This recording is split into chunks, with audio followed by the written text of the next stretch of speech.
Everybody, Phil here. So about 8 years ago I built this Klingon Battleth out of 1/4-inch aluminum.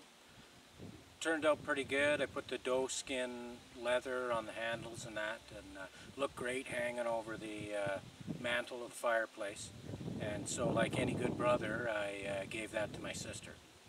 So about 5 years ago I had the urge to build something like that again, and I had some aluminum kicking around. I thought, don't really want to do a Battleth again per se, but if I could do something a little bit different, maybe.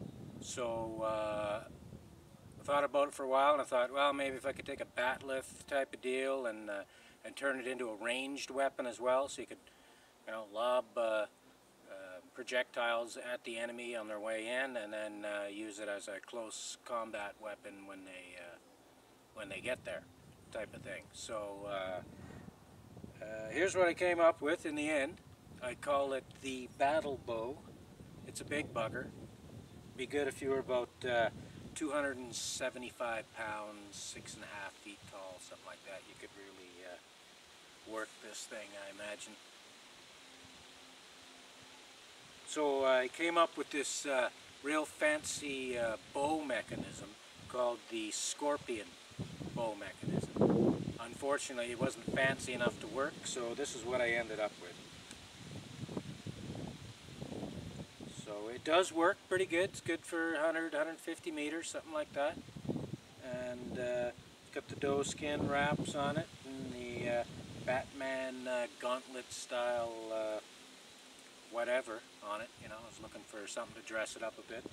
It's got these fancy deals on it for hand guards, as well as deflecting and trapping other weapons. So yeah, these are from a crossbow, and I did get this to work properly.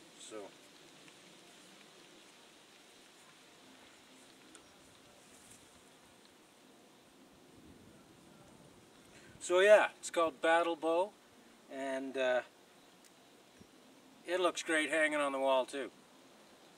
But like any good dad, I gave it to my son. So here we are again, about 5 years later, and I don't have one hanging on my wall. So like any good craftsman, when I did make this one, I made 2 sets of parts. So I got enough to make another whole Battlebow, but not really feeling overly motivated at the moment because I got the robot on the go here too. So when I was making this thing in the first place, I had this idea for a story, and as I kept going with the bow itself, the story developed into what would be like it was like this totally epic science fiction story. It's just awesome, and I was all pumped up about it, and I thought, geez man, it's too cool to not do a screenplay about it and try and get the movie made. So I wrote the whole story down, and because I mean, obviously that's a good place to start, and then got it all squared away in my head, and then I started looking up screenplays and that on the internet, and it all seemed really basic, It just seems like a whole bunch of scenes all strung together, which of course it is. So I mean, it's hard seeing a movie now and not noticing that. But yeah, I thought, man, it's even easier than I thought it would be to do that. And then just as I was getting going on the dialogue for the screenplay, I found out that there is roughly 40,000 new screenplays a year produced. Now I don't know if that's in the U.S. alone or the entire universe, but any way you look at it, I mean, there's got to be some good screenplays in there, like some really good stories, and we're not getting too many. So that was really discouraging. So for now, the story is just a campfire tale, I guess.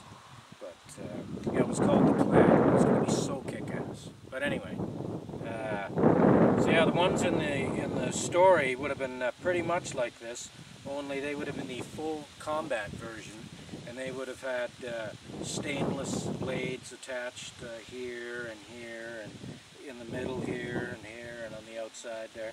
And as well, on the flip side, I was thinking we'd have the CO2 cartridges there that they use for pellet pistols and that kind of thing.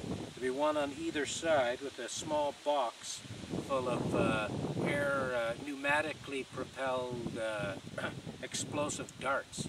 So when you initially begin the battle by lobbing your high explosive and incendiary arrows into the oncoming horde, and then as they got closer, via some thumb switches, you could release your 6 or 8 darts in waves, because all the boys would have these suckers. And then, of course, when you come together, it's all about the close quarter combat. So, yeah, I made it pretty over-the-top big. But it's it's just a fantasy weapon anyway. It's supposed to be up on the wall most of the time, but it is fully functional at the same time. So anyway, Battlebow.